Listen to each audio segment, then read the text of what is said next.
নমস্কার, welcome to my channel. আজকে রবিবার বিকালে আমরা বেরিয়ে গেছি একটু ঘুরতে। তো বাড়ি থেকে 10 মিনিটের দূরত্বে রয়েছে মা সারদা মঠের মন্দির। 2 বছর থাকছি এখানে, কিন্তু কোনোদিন যাওয়া হয়নি। বাড়ির এত কাছে এত সুন্দর একটা জায়গা আছে, এসে বুঝতে পারলাম।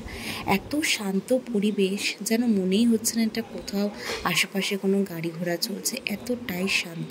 ফটো তোলা নিষেধ বলে একটু তুলেই আমি আর তুলতে পারিনি।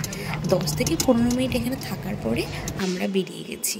তো ভাবলাম তাড়াতাড়ি যেহেতু হয়ে গেছে, একটু আদ্যাপীঠ মন্দিরে ঘুরে আসা যায়।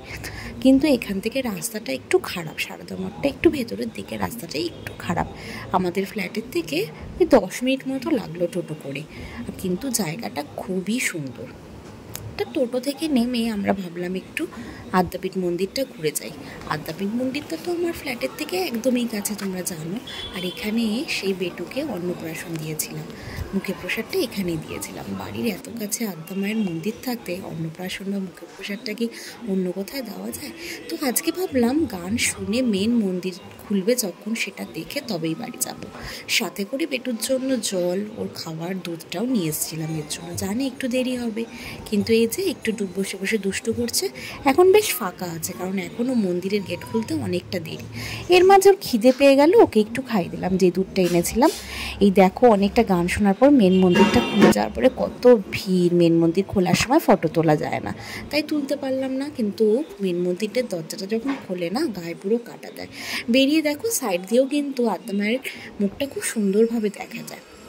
তো ভাবলাম একটু যুগল মন্দিরটা ঘুরেই যাই। এই যে মা যাচ্ছে, মা বাবা বেটুকে নিয়ে। সন্তু গেছে ভেতরে যুগল মন্দির, আমি বাইরে দাঁড়িয়ে আছি।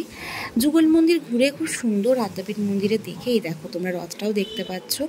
দেখে এবার যাব বাড়ির উদ্দেশ্যে। এখনও কিন্তু এখানে কীর্তন হচ্ছে। আদ্যা মায়ের মন্দিরের মেন গেটটা খোলার পরে আধ ঘন্টা কীর্তন হয়, কিন্তু আজকে না প্রসাদটা পাইনি। জানি না, আজকে হয়তো একটু দেরি করে দেবে। তো এখানে অনেকটাই রাত হয়ে গেছে বলে আর দাঁড়ানো সম্ভব না, তাই বাড়ি চলে যাচ্ছি। আর এই যে দেখো, কোলে করে কি সুন্দর যাচ্ছে। বাড়ি এসে আজকে আগে থেকেই ঠিক করে রেখেছিলাম যে আজকে ইডলি আর সাম্বার করব। সেই মতো ইডলি বসিয়ে দিয়েছি, সাম্বারটাও আমি তৈরি করে এখন সন্তুকে খেতে দিয়ে দিয়েছি। এবার সবাই খেয়ে আমরা ঘুমিয়ে